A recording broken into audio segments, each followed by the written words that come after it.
নমস্কার।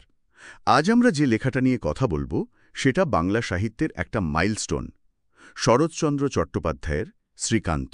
হ্যাঁ, শ্রীকান্ত।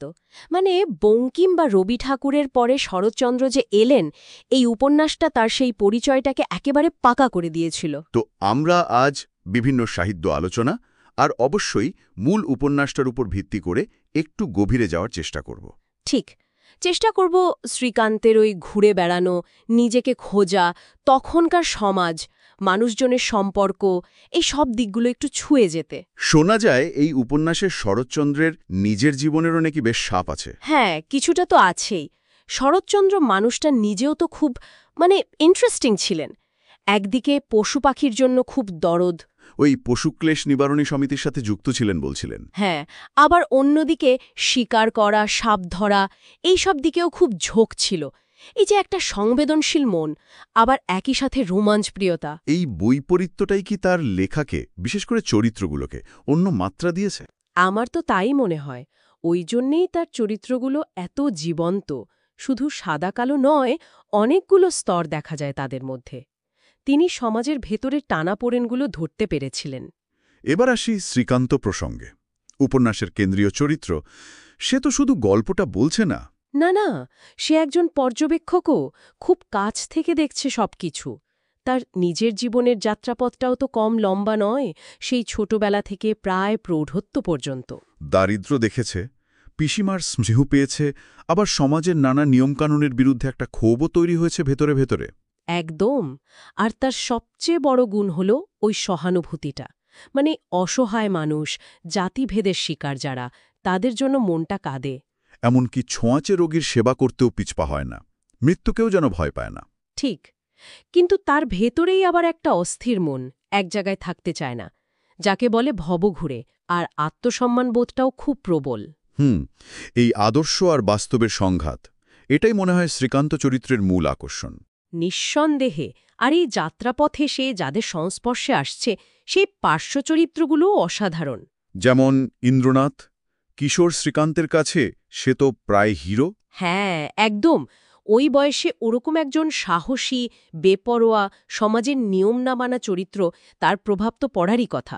আবার ধরুন অন্নদা দিদি, ভালোবাসার জন্য সব ছেড়ে চলে আসা, এটাও তো শ্রীকান্তকে খুব নাড়া দিয়েছিল। নিশ্চয়ই।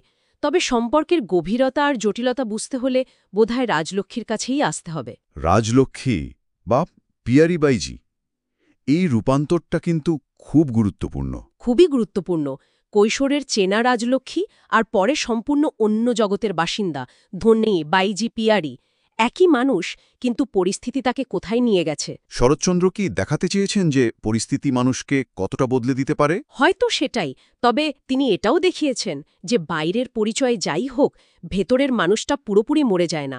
পিয়ারি হওয়ার পরেও রাজলক্ষ্মীর সেই মমতা, সেই দায়িত্ববোধ। গ্রামের পানীয় জলের ব্যবস্থা করা, পালক পুত্রের যত্ন নেওয়া। হ্যাঁ, আর শ্রীকান্তের প্রতি তার টান, তার সেবা, এটা শুধু প্রেম নয়, এর মধ্যে অনেক গভীর মানবিক অনুভূতি জড়িয়ে আছে। পরিস্থিতি মানুষকে বদলায় ঠিকই, কিন্তু সত্তাটা হয়তো কোথাও টিকে থাকে। অভয়া, সুনন্দা, কমললতার মতো অন্য নারী চরিত্রগুলোও তো শ্রীকান্তের জীবনের এক একটা অধ্যায় তুলে ধরে। ঠিক, আসলে এই সব চরিত্র আর ঘটনার মধ্যে দিয়ে উপন্যাসটা অনেকগুলো বিষয় নিয়ে কথা বলে, শুধু ভবঘুরে জীবন নয়। আত্ম অনুসন্ধান তো একটা বড় দিক।